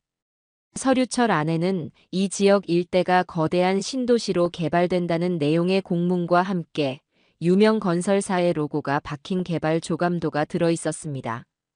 아파트 단지, 대형 쇼핑몰, 지하철역이 들어설 위치가 붉은 선으로 표시되어 있었고 그 붉은 선의 대부분은 바로 제가 조금 전에 보여준 우리 땅 위에 그어져 있었습니다. 특히 네가 소풍 가기 좋은 갈대밭이라며 비웃었던 저곳. 저곳이 신도시의 심장부가 될 중심 상업지구로 지정되었더구나. 설마 그럼. 혜진은 말을 잇지 못하고 입술을 파르르 떨었습니다. 저는 마지막 페이지를 펼쳐 그들의 눈앞에 들이밀었습니다. 그곳에는 토지 수용에 따른 예상 보상금 총액이라는 제목 아래 제 평생 듣도 보도 못한 0이 몇 개인지 세는 것조차 어려운 천문학적인 액수가 인쇄되어 있었습니다. 그래. 이것이 내가 그토록 무시했던 쓸모없는 땅떼기의 진짜 가치다. 저는 서류철을 덮고 자리에서 일어났습니다. 내가 너희에게 줄 것은 바로 이 진실이다. 너희는 너희의 그 천박한 탐욕과 오만함으로 이 모든 것을 가질 수 있었던 기회를 제 발로 걷어차 버렸어. 너희가 모욕했던 이 시어머니가 그리고 너희가 비웃었던 네 시아버지가 어떤 사람이었는지 이제야 조금은 알겠니? 제가 마지막 말을 끝맺었을 때 서재 안의 공기는 마치 한겨울의 얼음장처럼 차갑게 얼어붙었습니다. 세상의 모든 소리가 사라지고 오직 세 사람의 숨소리만이 그 정적을 위태롭게 떠받치고 있었죠. 아니, 숨소리라고 할 것도 없었습니다. 제 앞에 두 사람은 숨 쉬는 법조차 잊어버린 듯 했으니까요. 혜지의 얼굴은 더 이상 하얗거나 파랗지 않았습니다. 모든 핏기가 사라진 마치 생기 없는 밀랍 인형 같은 잿빛이었습니다. 동공은 초점을 잃은 채 허공의 한 점에 고정되어 있었고 떡 벌어진 입에서는 아무런 소리도 새어나오지 않았습니다. 그녀의 뇌 속에서 지금 어떤 계산과 후회가 오가고 있을지 저는 굳이 들여다보지 않아도 알 수 있었습니다. 그녀가 평생을 바쳐 좇았던 돈, 부, 명예. 그 모든 것이 한순간에 신기루처럼 사라져버렸다는 절망감.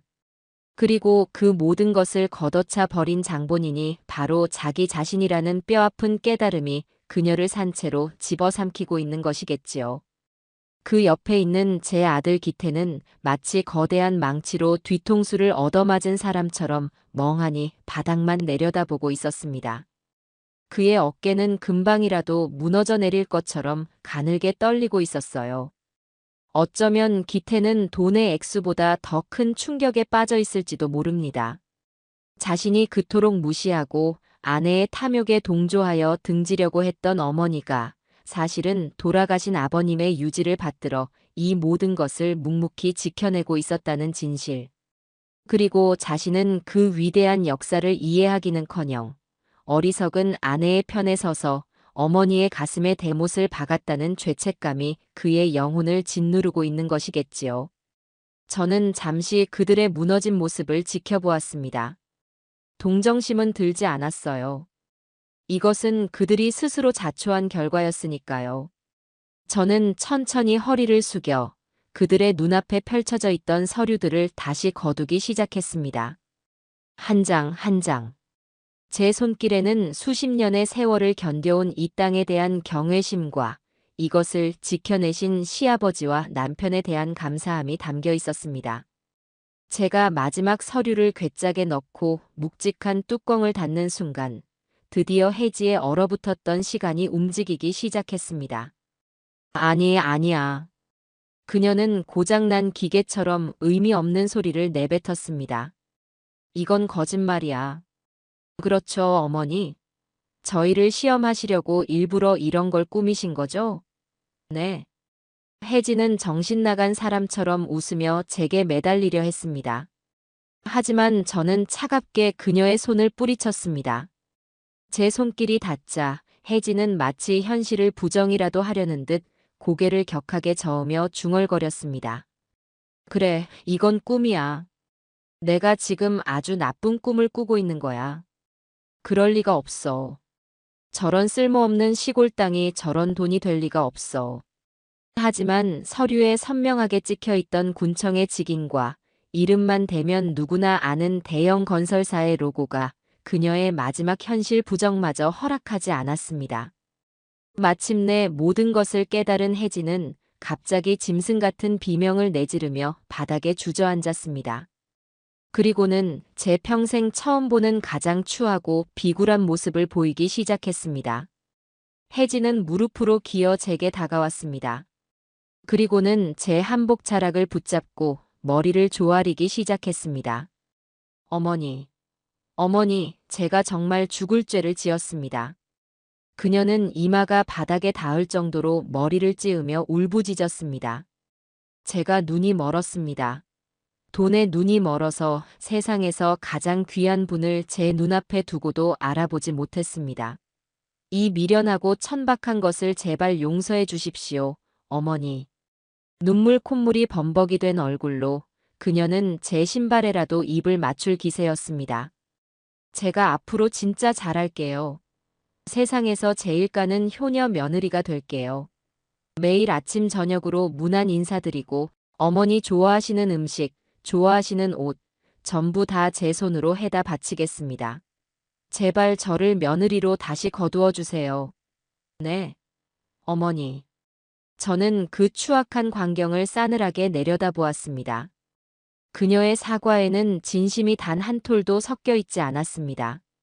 오직 탐욕과 후회, 그리고 놓쳐버린 부에 대한 절망적인 집착만이 가득했죠. 저는 조용히 입을 열었습니다. 제 목소리는 분노나 경멸이 아닌 아주 깊고 서늘한 연민을 담고 있었습니다. 아가, 내가 너에게 한 가지 묻고 싶구나. 제 말에 혜지는 잠시 울음을 멈추고 고개를 들었습니다. 내가 지금 나에게 용서를 구하는 것이 가난한 시어미를 무시하고 멸시했던 너의 죄 때문이냐? 아니면 그 가난한 시어미가 사실은 어마어마한 부자였다는 것을 미처 몰랐던 너의 그 어리석은 계산착오 때문이냐? 제 질문은 비수가 되어 혜지의 심장에 정확히 박혔습니다. 그녀의 눈동자가 심하게 흔들렸고 아무런 대답도 하지 못했습니다. 정곡을 찔렸기 때문이겠지요. 너는 나에게 용서를 구할 자격이 없다. 내가 사과해야 할 대상은 내가 아니라 하늘에서 이 모든 것을 지켜보고 계실 내 시아버지와 너의 그 어리석은 선택 때문에 인생을 망치게 된 내 남편 그리고 너 자신일 것이다. 저는 제 옷자락을 붙잡고 있는 혜지의 손을 힘주어 떼어냈습니다. 제가 정말 잘못했어요. 기회를, 한 번만 더 기회를. 기회는 있었다. 내가 너에게 수십 번, 수백 번이나 기회를 주었지. 내가 처음 이 집에 왔을 때, 내가 내 선물을 내팽개쳤을 때, 내가 SNS에 내 흉을 봤을 때, 내가 나를 요양원에 보내려 했을 때, 그리고 내가 내 남편을 모욕했을 때까지. 나는 참고 또 참으며 너에게 마지막 기회를 주었다. 하지만 너는 그 모든 기회를 내 발로 걷어차 버렸지. 저는 차갑게 돌아섰습니다. 그리고는 방문을 열고 밖으로 나가려 했습니다. 그때 제 등 뒤에서 기태가 저를 불렀습니다. 어머니. 그 목소리에는 이제껏 들어본 적 없는 절박함이 담겨 있었습니다. 저는 걸음을 멈췄지만 뒤돌아보지는 않았습니다. 어머니 죄송합니다. 제가 다 잘못했어요. 이 모든 게 제 탓입니다. 제가 못난 아들이라서, 제가 우유부단해서, 어머니 마음을 이렇게 아프게 해드렸습니다. 제발 저희를 버리지 말아주세요. 아들의 진심 어린 사과였습니다. 하지만 그 사과조차 너무 늦어버렸습니다. 기태야, 나는 너를 버리는 것이 아니다. 나는 이제 너를 온전한 어른으로 놓아주는 것이다. 내가 저지른 일에 대한 책임을 지고 내가 선택한 삶의 무게를 스스로 감당해야 할 때가 온 게다.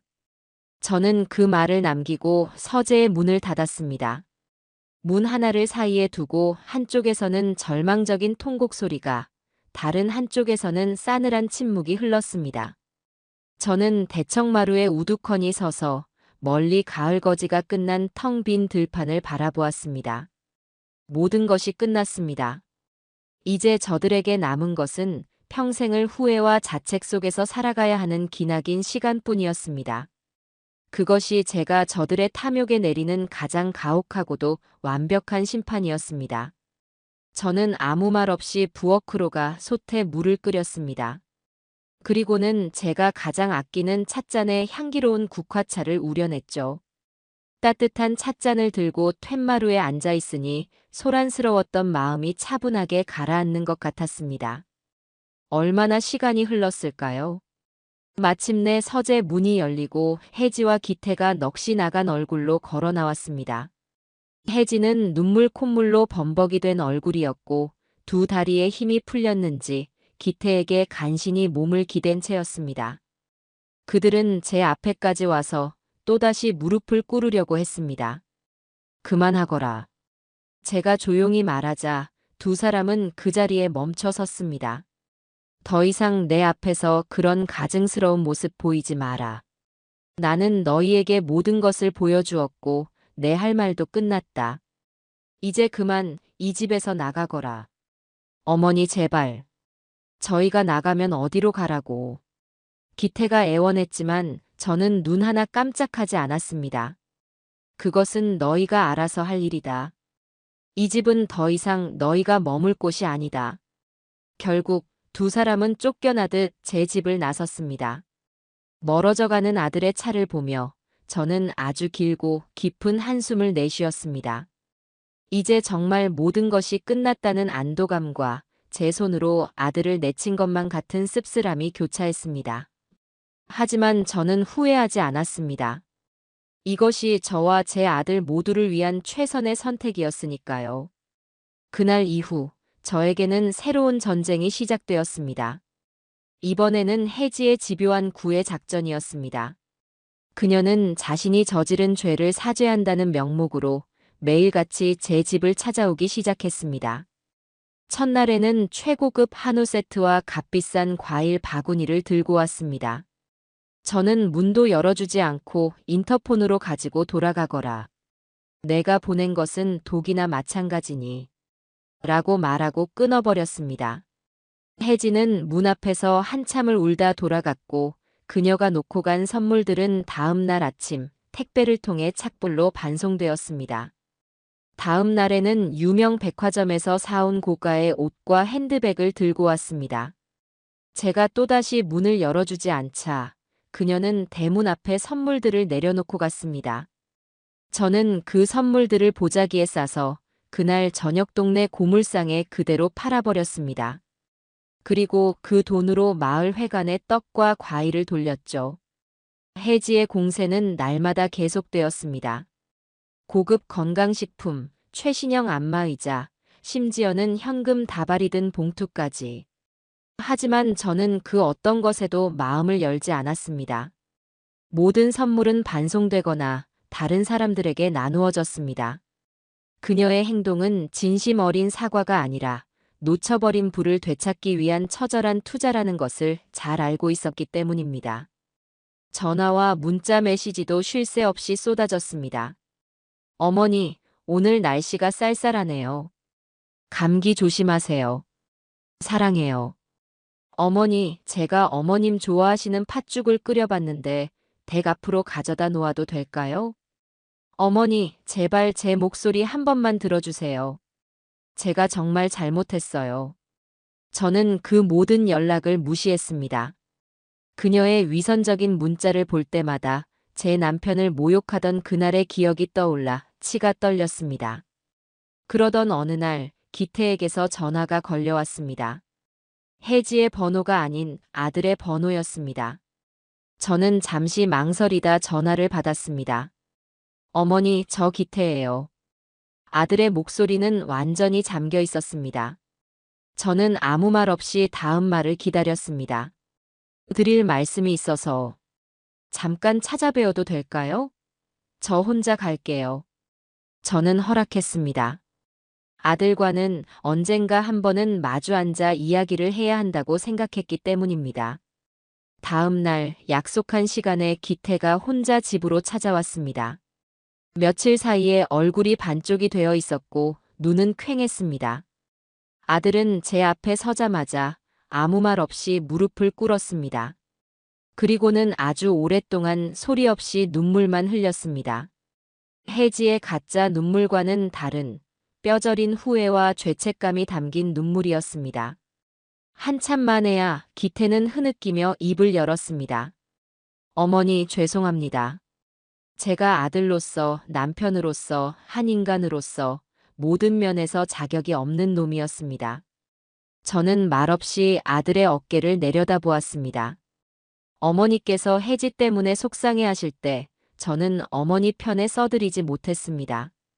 혜지가 어머니를 무시하고 모욕할 때 저는 용기 내어 그녀를 막지 못했습니다. 오히려 그 애의 탐욕에 동조하여 어머니 가슴에 못을 박았습니다. 아버지 제사상에서 그런 끔찍한 일이 벌어졌을 때조차 저는 그저 제 가정이 깨질까 두려워 전전긍긍하기만 했습니다. 그리고 어머니께서 평생을 바쳐 아버님의 유지를 받들어 그 모든 것을 지켜오신 것을 알게 되었을 때 저는 제가 얼마나 한심하고 부끄러운 인간인지 깨달았습니다. 어머니, 저는 어머니의 아들일 자격이 없습니다. 용서받을 자격도 없습니다. 그저 제 어리석음을 제 입으로 고하고 어머니께 사죄드리고 싶었습니다. 기태는 이마가 땅에 닿도록 엎드려 통곡했습니다. 저는 자리에서 일어나 찬장에 넣어두었던 남편의 술잔을 꺼냈습니다. 그리고는 맑은 물을 한 잔 따라 기태의 앞에 놓아주었습니다. 일어나거라. 그리고 이 물 한 잔 마시거라. 기태는 고개를 들어 저를 바라보았습니다. 저는 그의 눈을 똑바로 마주하며 말했습니다. 내가 진심으로 뉘우치고 있다는 것, 이제 알겠다. 그리고 내가 내 아들이라는 사실 또한 변하지 않는다. 하지만 기태야, 이미 엎질러진 물은 다시 주워 담을 수 없는 법이다. 어머니, 나는 너를 용서할 것이다. 어미니까. 하지만 너와 혜지의 관계를 예전으로 되돌려 놓을 생각은 없다. 나는 너의 아내를 내 며느리로 다시 받아들일 마음이 추호도 없다. 그 아이는 내게 용서받을 수 없는 죄를 지었다. 저는 단호하게 선을 그었습니다. 너희 부부의 문제는 이제 온전히 너희 두 사람의 몫이다. 함께 살든 헤어지든. 그것은 너희가 결정하고 책임져야 할 일이다. 나는 더 이상 그 문제에 관여하지 않겠다. 다만 한 가지는 명심하거라. 너의 그 어리석은 아내에게 내 재산이 단 한 푼이라도 흘러 들어가는 일은 결코 없을 것이다. 기태는 고개를 끄덕이며 눈물을 삼켰습니다. 그날 아들은 아주 오랫동안 제 곁에 머물다 돌아갔습니다. 우리는 많은 이야기를 나누지는 않았지만 서로의 마음을 확인할 수는 있었습니다. 저는 아들을 버린 것이 아니라 아들이 스스로 일어설 기회를 준 것이었습니다. 그리고 며칠 뒤 제 집 대문 앞에서 끔찍한 광경이 벌어졌습니다. 기태와 혜지가 서로의 머리채를 잡고 싸우고 있었던 겁니다. 너 때문에, 너의 그 끝없는 욕심 때문에 내 인생이 전부 망했어. 뭐, 당신은 잘한 거 있어? 당신이라도 중간에서 똑바로 처신했어야지. 마마보이처럼 질질 끌려다니니까 이 모양 이 꼴이 된 거 아니야. 닥쳐. 이 천박한 년. 내가 우리 엄마랑 아버지한테 어떻게 했는지 나는 평생 용서 못해. 용서. 웃기지 마. 결국 돈 때문에 이러는 거잖아. 그 늙은이가 돈만 제때 줬어도 우리가 이렇게 싸울 일 없어. 두 사람은 서로에게 입에 담지 못할 욕설과 폭언을 퍼부으며 서로를 핥히고 때렸습니다. 저는 그 광경을 차가운 눈으로 지켜보다 조용히 경찰에 신고했습니다.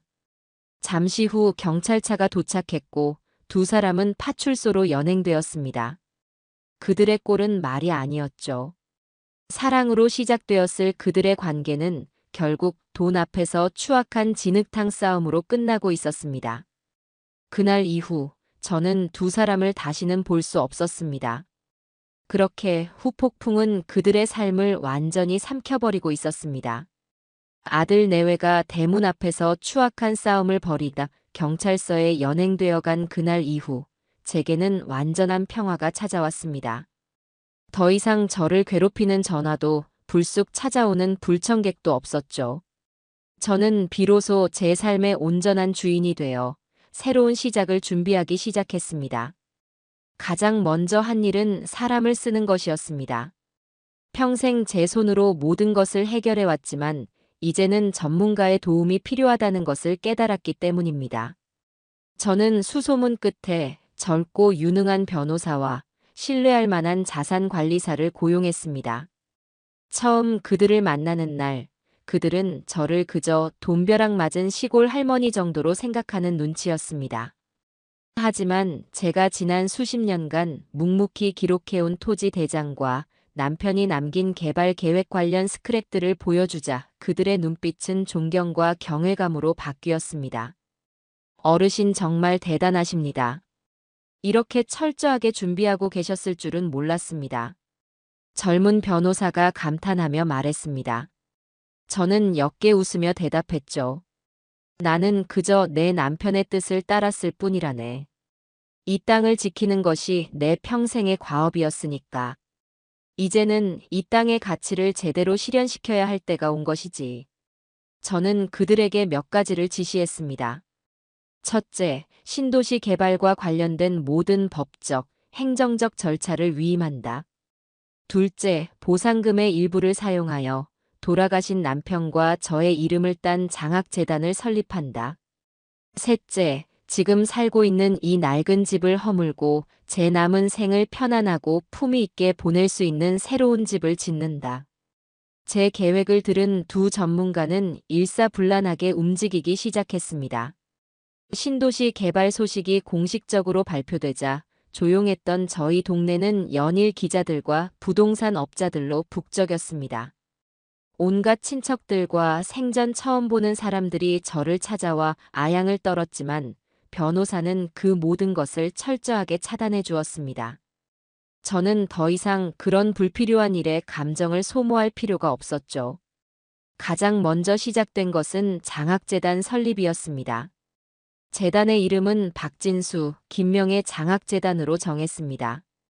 평생을 땅과 함께 살아온 남편과 저의 뜻을 기려 어려운 환경 속에서도 농업의 꿈을 키워나가는 젊은 학생들을 후원하기로 했습니다.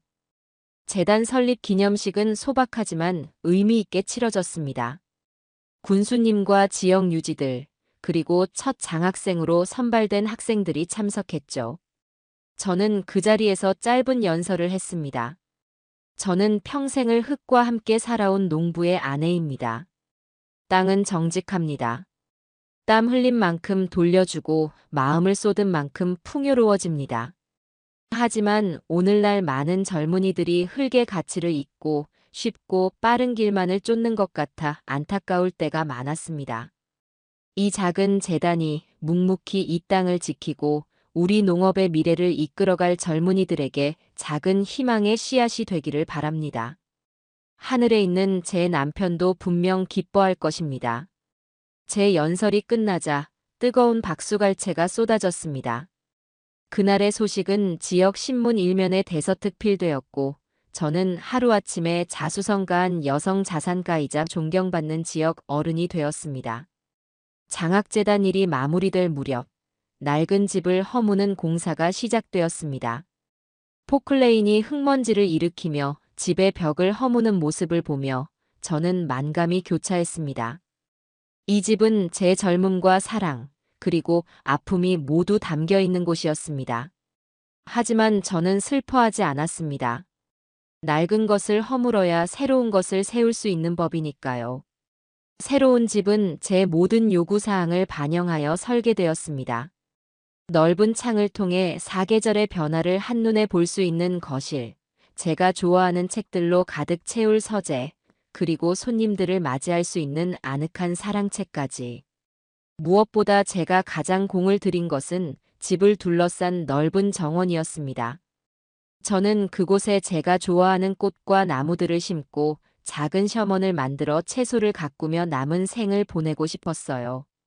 집이 지어지는 동안 저는 기태에게서 한 통의 문자를 받았습니다. 어머니, 신문에서 소식 봤어요. 정말 멋지세요. 그리고 저 혜지와 이혼했습니다. 지금은 작은 원룸에서 지내면서 다시 일자리를 알아보고 있어요. 걱정 마세요. 이제는 제 힘으로 살아볼게요. 죄송하고 또 감사합니다. 저는 그 문자에 답장하지 않았습니다. 그저 아들이 드디어 진정한 어른이 되어가는구나 하고 생각할 뿐이었죠. 몇 달 뒤 마침내 새로운 집이 완성되었습니다. 현대적이면서도 한국적인 아름다움이 조화를 이룬 그림 같은 집이었습니다.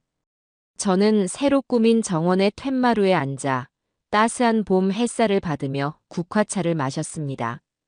제 옆에는 지역 신문이 놓여 있었고 신문에는 장학재단에서 주최한 농업기술 강연의 소식이 실려 있었습니다. 저는 제 삶이 이토록 평화롭고 충만해질 수 있다는 사실에 새삼 감사했습니다.